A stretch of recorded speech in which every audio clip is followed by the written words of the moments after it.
Alright, so let me talk a little bit about the 270 smoker while I'm letting the chicken marinate. It's an insulated smoker, and it is a reverse flow type smoker. This particular model is the large, and I'm shooting with my cell phone because my battery died on the camera, so I'm charging that up. So just want to let you know that. But anyway, with this insulated smoker, on the inside it comes with 5 racks. This rack here you have this little thing here. It's a drop down rack. It's so you can have an it's called a drop down rack. It's going to give you extra space in case you need it for, like, you got butts or something and you need some extra space somewhere. You move this rack in between where other racks are mounted at. You can put that rack down there to drop down just a little to give you some extra space between here or any other spot within the smoker to load your meat on. Here's the heat deflector right here, and I'll go ahead and pull this out. Just don't want to have my hands all greasy just yet.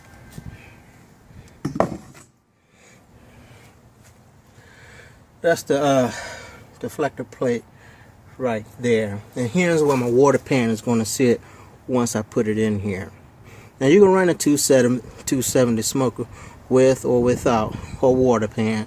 Here lately I've been running it with a water pan, and like I said, once I put it in, I'll show you that. It comes with a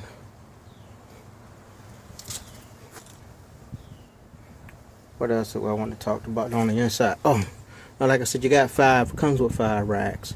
I don't want 5 racks. You can put about 2 slabs of ribs on each rack, so you get 10 slabs of ribs in there. 3 butts on each rack.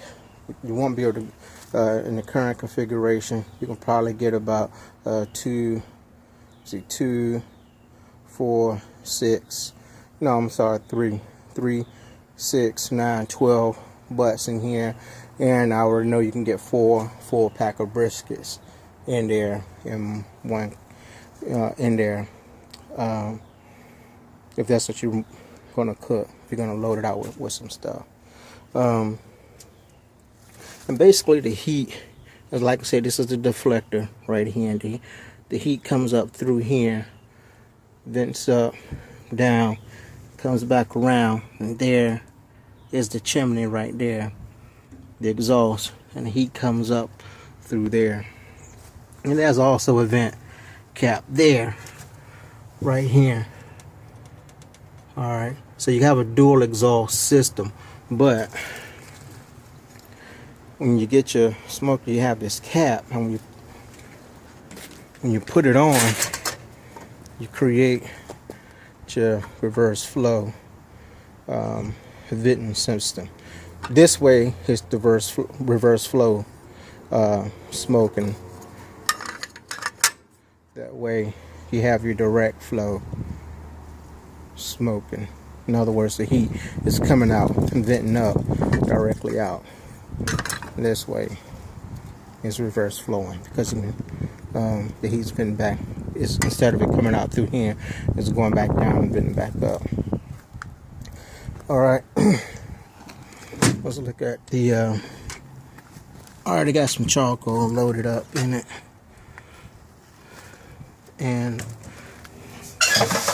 it comes with a nice size charcoal basket.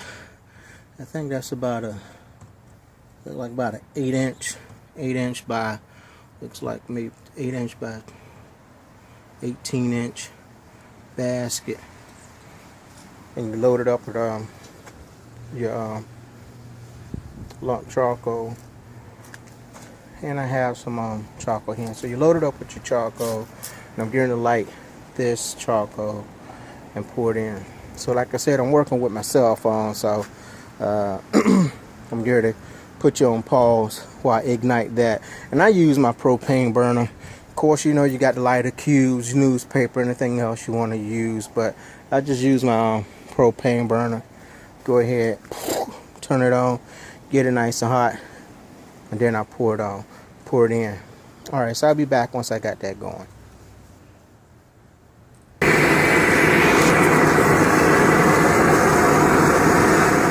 Okay, I got my coals lit up. They're in the basket. I'm gonna push it in because we really don't want the wind to ignite it faster than what it ought to be. And I'm gonna go and shut her down.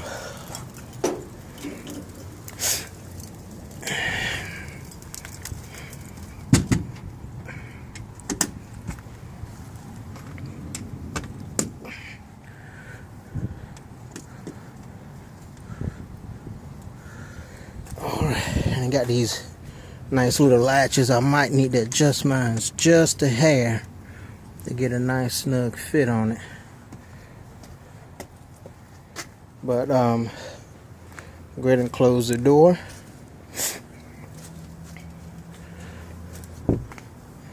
Latch it down.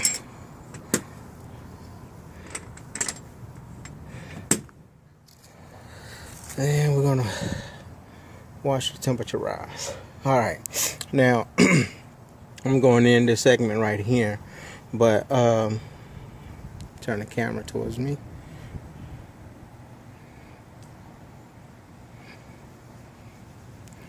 Turn the camera towards me.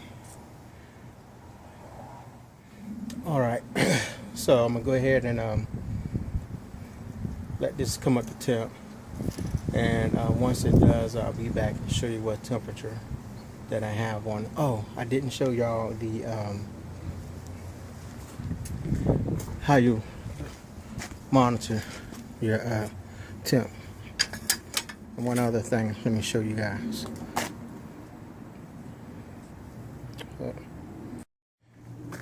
I had left this on, but when you are first building up your heat, you want that off until you get your temperature up to where you want it on, where you want it to be, then put it on. I also have my damper fully closed right now, but I want to open it just to about there for right now.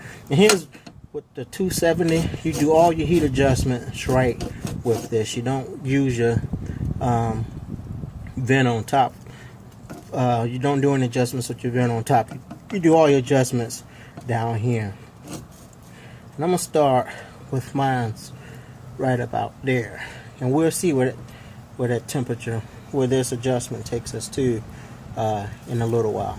All right, so I'll be back in a little while, and we'll see where the 270 is at that time. All right, my timer has went off. It's been about 45 minutes, and I'm sitting at about 220 degrees. That's not my desired temper, so I'm gonna let it go a little while longer. Of course, I still have the vent open. I still have that as my air intake, so I'm going to adjust the air intake till about there. There's a little notch you can see, so I'm moving my air intake to about that notch, and what I'm doing, I'm going to set it for about 30 more minutes and see where I'm at after that. All right, and again, I still have the vent wide open. Again, this is the vent that's running all the way down the back of the smoker chamber, and this one is the one that's right at the top of the chamber. If you want to use direct smoke, you'll leave this vent open when you go to put your cap on, You can go that way if you want direct smoke, or if you want to reverse flow smoking, you can go with that.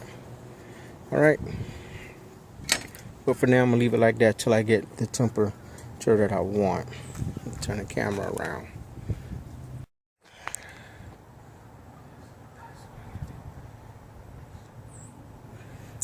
Okay, some lessons learned for me with the 270. One, if for at least when I'm doing a competition cook, last time I did some pork butts, I put the money muscle facing outward on the bottom, and on the bottom rack, and the money muscles got too dark. So my lesson learned from that is I'll turn the money muscles in, and to help protect the money muscle, to keep the color where I wanted them to be. I also will use pans underneath each of the meats that I'm cooking. One to help with clean up, because a lot of, at first I wasn't using pans. I just putting the meat directly on the rack, and so even though there's a water pan that some of the grease can drip into, if you're not closely monitoring the water pan, the grease, the water will run out, and then the grease will hit the pan, and it'll just produce a bad smell in the smoker. So I decided I would just keep some pans underneath the meat and just keep a little bit of water in those pans. And John, of course, I stole that idea from you. But I'm still trying to fine tune my dial in my temperature. I'm still trying to dial in my temperature on it. So a couple of things I'm gonna try with that. One I'm doing today is go ahead and putting the meat on while it's still running cold. That's one thing. At first I would let it ramp up to the temperature that I wanted it to be, let it get a little bit over. Let's say if I wanted it at 275, I'll let it run to probably 300, close it. I put my food in, of course it was going to drop, and then I would let it try to rise back up. Sometimes that worked, but then I would have a problem where it would run and then it would go up. The temperature was still, for some reason, it'll hold, like the last time I cooked, it had reached 280 and I was good with the 280, and and held the 280 for a couple of hours. It held 280 for a couple of hours, and then all of a sudden it was in the 300s, and I wasn't sure why it had went up into the 300s. So then I had to come and adjust the vents to try to get it back down into the 280s. So that's why I'm going with the putting the meat in while it's cold, and once it gets up to the temp that I want, trying to let it settle at that. So that's one thing I'm trying now. What else is a lesson learned on this? Trying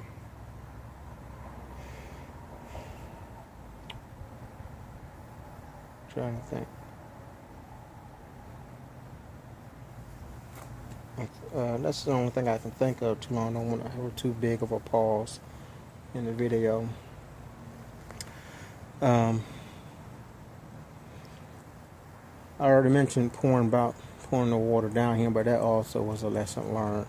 Instead of having to open up the door to pour the water, to refill the water pan in the bottom, pouring the water down the back of the vent, that was a lesson learned. Even though the owner, not the owner's manual, but Terry West, he's the creator of the cooker.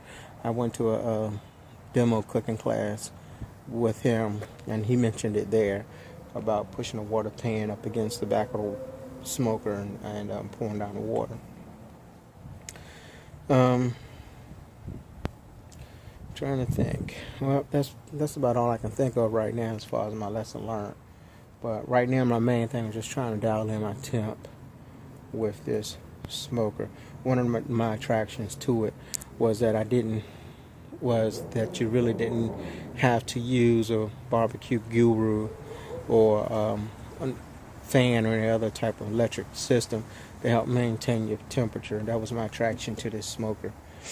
That once you got it dialed in, it would just basically hold that temperature to where you wanted it.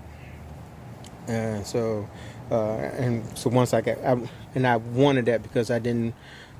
Some of the other insulated cabinet cookers, most of them don't function properly if you don't have a guru or something like that connected to it. And I didn't want to be in a situation where if I'm at a comp and the guru or something malfunctions, then I can't operate my cooker. So that was another reason why I wanted to go to 270 as far as a competition cooker. There's a variety. This is the large cooker. Let me turn the camera around.